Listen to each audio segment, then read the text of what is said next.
William Ashley Sunday was born on November 19, 1862, in Ames, Iowa. He was known as Billy Sunday. His father died in the Civil War just after Billy was born. He never got to meet his father. He had an older brother named Ed who was 2 years older than Billy. Billy's mother did not have enough money to feed and educate Billy and Ed, so she sent them to the Soldiers' Orphans' Home. At the orphanage, Billy learned good habits and was able to go to school and realized he was good at sports. When Billy was 14 years old, he worked doing farm chores and other jobs at school and a hotel. He was able to go to Nevada High School in Nevada, Iowa. He got a good education but did not graduate from high school. Billy moved to Marshalltown, Iowa, and worked with the fire brigade and played baseball for the town's team. In 1883, Billy was asked to play for the Chicago White Stockings professional baseball team. He struck out his first 13 times at bat. Billy was not the best hitter, but did hit 12 home runs in his professional baseball career.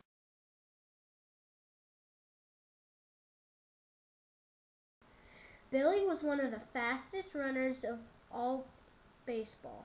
He stole 96 bases in one season, which was the record for the most stolen bases until Ty Cobb stole 98. He played center field because of how fast he was, and he made great catches in the outfield when players did not play with gloves. Billy played for teams in Chicago, Pittsburgh, and Philadelphia. He played for 7 years from 1883 until 1890.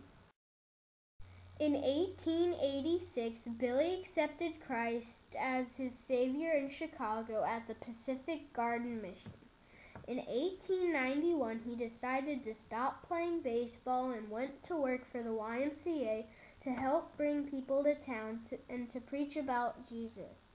Billy had to fill in for a preacher one time, and he did so well he was invited to go to a town in Iowa to preach a message.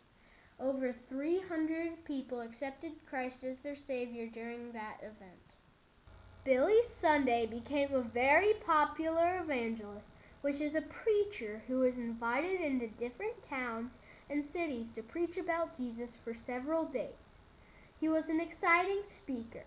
They did not have microphones or speakers at the time, so he had to yell a lot and was very animated.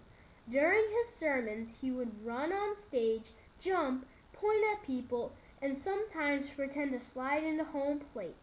He would even pretend to have a boxing match with the devil. People loved to come and hear him preach. The events became so popular, the towns built special buildings just for Billy to come and preach.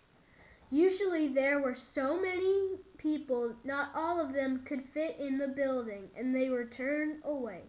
Historians believe that Billy preached to over 100 million people in person. Billy was one of the first preachers to set up a nursery for mothers to drop off their children so they could go and hear Billy preach and not have babies making noise so others would not be able to hear the sermon. Billy also liked music and started using music as part of his events. He had a song leader join him, and the song leader would organize choirs to sing at the meetings. The sermons and events Billy did helped millions of people believe in Jesus. The towns where he preached would be different after he left. More people went to church, and people would start Bible studies and meetings, and people became more dedicated to their families and communities. Billy Sunday held a meeting in Charlotte, North Carolina in 1924, and a Bible study was started because of Billy's meetings and sermons. The Bible study group invited Mordecai Hand to Charlotte in 1934 to preach a revival. At this revival in 1934, Billy Graham accepted Jesus Christ as his Savior. In 1935, Billy Sunday had a heart attack, and his doctor told him he should not preach anymore.